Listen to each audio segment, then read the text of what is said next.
Family members released the name of the woman killed by a grizzly near West Yellowstone. A hot pink kayak proves to be a lifesaver for a couple on Yellowstone Lake, and 4 Powell wrestlers are given a standing ovation at Cheyenne Frontier Days for their heroic standoff against a grizzly bear.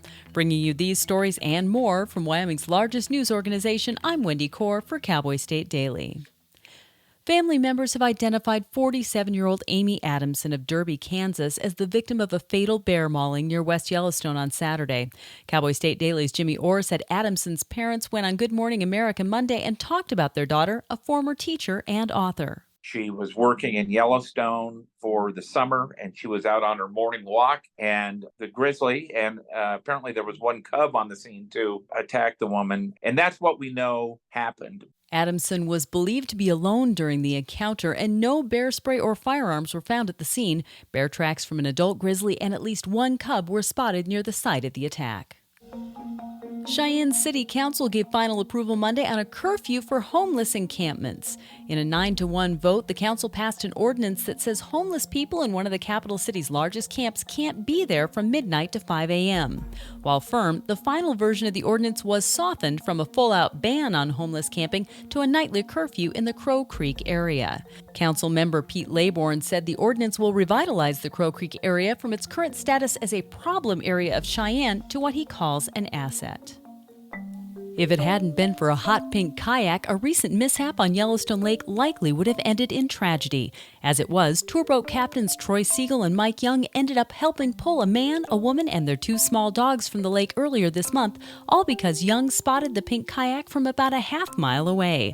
Siegel said that during the rescue and afterward, the couple really didn't give many details about how they ended up in the predicament, but he pointed out that had they not been wearing life jackets, the situation could have been tragic. Yellowstone Lake is notoriously cold, about 55 degrees, frigid enough to kill a person in about a half an hour.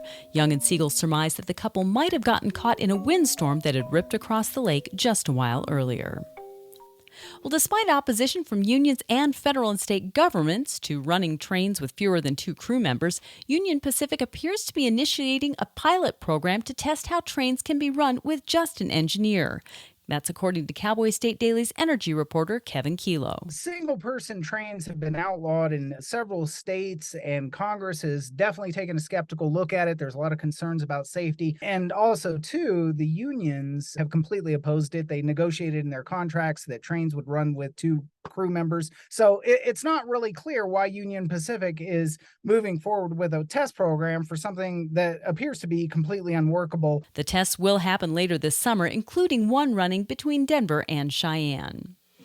And it's always an electric moment at Cheyenne Frontier Days when the world's largest outdoor rodeo is paused so Wyoming's hometown heroes can be recognized. On Sunday, it was Brady Lowry's and Kendall Cummings' turn in the spotlight. Lowry and Cummings made international news last fall when the 2 wrestlers from Northwest College in Powell were attacked by a grizzly bear. But as Cowboy State Daily's Jimmy Orr reports, instead of ending up as statistics, the 2 wrestlers fought back until the grizzly backed down. So the announcer told the story of how a grizzly attacked one, and then his buddy saw the bear attacking him and jumped on the bear. And this kid, 20-year-old kid, just did everything. Just started punching the bear and kicking the bear. And it's unbelievable. And the bear gave up. The grizzly gave up. I mean, it's a story of absolute courage. For that courage, the 2, along with 2 other teammates who helped them get down the mountain, received a rousing standing ovation in front of more than 15,000 people on Sunday. And that's today's news. You can read about all of these stories and more on CowboyStateDaily.com, Wyoming's largest and most read news source. Sign up today for our free daily newsletter and get unlimited access to unrivaled coverage of what's going on in the Cowboy State.